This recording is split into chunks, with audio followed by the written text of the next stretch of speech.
Greetings to you all, you lovers of freedom. Welcome back to our channel.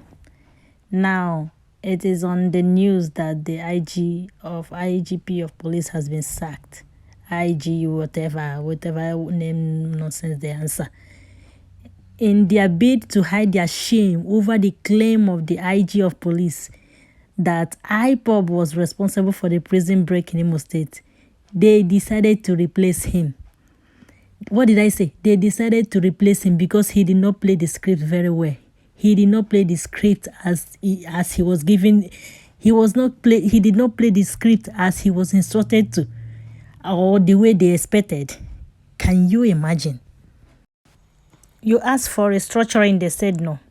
You asked for a referendum, they said no. You asked for jobs, they said you are lazy. You asked to end police brutality, they called you criminals. You asked for your refineries to be built, they instead sponsored Dangote refinery. You tried to defend yourself against foreign Fulani mercenaries. You are hunted down by the police and army. And in all this, you cannot be giving constant light, no good roads, no substantial loans for SMEs, no healthcare system. Instead, they travel to get healthcare system in London and the US. No adequate education, no infrastructure. Yet you support those who have raped you of your resources, raped you to send their children to good schools in America, raped you of your natural resources to build personal refineries abroad and save monies, raped you of your freedom of speech, expression, and association. What is good about the call for unity in one Nigeria? What is good about the leadership structure of one Nigeria? The obvious truth is that Nigeria has crossed the elastic limit. Yes, I said it. The time now is the breaking point. The people have drowned to their neck and have nothing to lose. They have sought to self-help in whatever way they deem fit. Even the deaf can hear the voice of the people subjected for decades rise up to defend their collective existence. Just because they want you dead, they resorted to violence instead of granting the people their wish of a referendum. Chai! What a country. Now, what I'm pleading to you is that you should join the voice of freedom and save humanity from this slave camp called Nigeria. Ipob is the only way. Join IPOB. Now, this is a British journalist. Whenever they brag to you that they defeated Biafra 50 years ago, show them this video that you're watching now. The fact that Biafra never fought with Nigeria. Rather, they fought against Britain and their allies. If Biafra should go ahead, if Biafra should go head to head with Nigeria without any external involvement, Biafra will defeat Nigeria any day, any time, even in this present time, even long time ago. This is not 1967. This is a British journalist telling you the reason Britain blockaded our land and killed 3.5 million people. 3.5 million people 50 years ago, and are still killing people. They are still doing all they can to maintain this contraption called Zoological Republic. The death of these 3.5 million Biafrans will never be in vain, I assure you.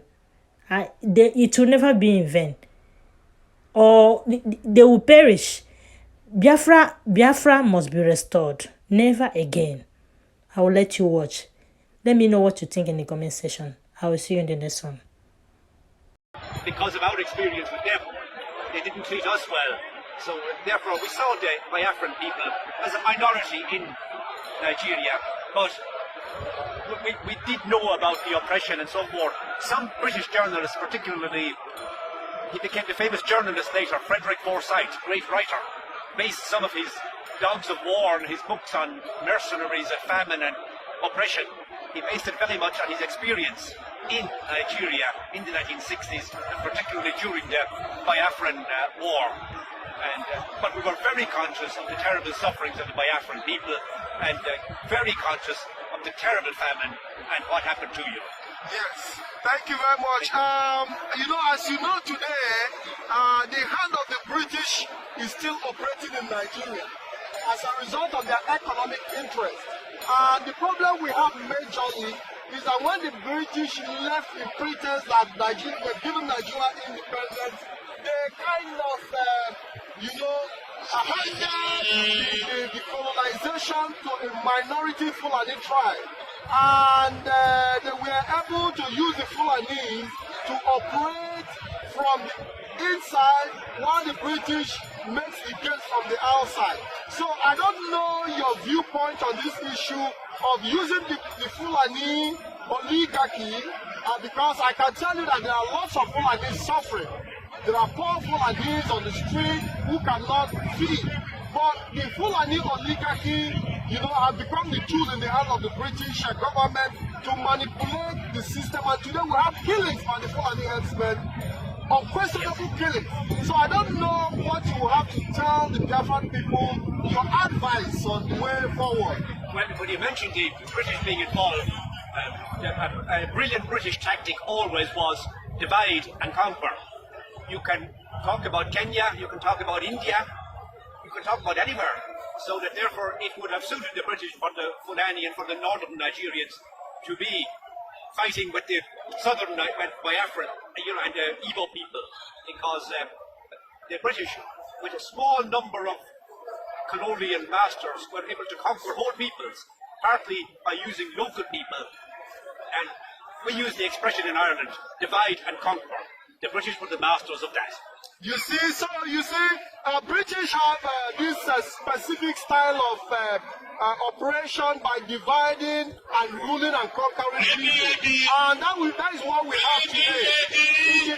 As you know, in the eastern part of Nigeria, there's a very great division.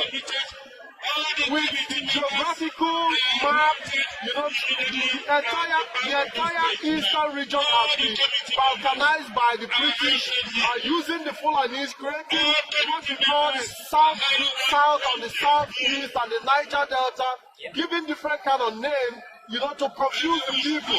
So we have some of the people from the south, and can you please tell us, is there any geographical location that is called south? Is there any geographical location in geography? Is there anything called south in geography? Oh, no. You go ahead. Go ahead. But I understand what you're saying. Obviously, I wouldn't have all the detail exactly of Nigeria. Ironically, the one thing I did know was the Civil War and Ojukwu and Gowan and so forth. Mainly, as I said earlier, through the efforts of the Irish who were on the ground there and who gave us a different picture than what BBC was giving us. These guys came home. Many of them, as I said, were expelled by the federal authorities, but somehow your story lived on because we could identify, we were a small people who were oppressed too, and we knew that. We particularly knew the British. So when we heard they were there, enough. Thank you very much. This is Ignatius. An Irish, are you a tourist in Rome? Tourist, yes. Yeah, he's in Rome for tourism, and in the process of the tour, he met the Biafra people, and he was able to identify immediately the name Biafra. So anybody who is telling you that Biafra does not exist, they are trying to sweep us under the carpet, but in this generation, we are determined to make Biafra a reality. So what is your parting shot for Biafra and Solomon? Is that small people, one thing that dictators cannot control is social media. Yes. Get your message out there. People are watching you around the world now. Yes, thank you very much, Ignatius. Thank you very much. Okay. So we can see that Ignatius has told us everything that we need to know. I didn't expect that. He told us how to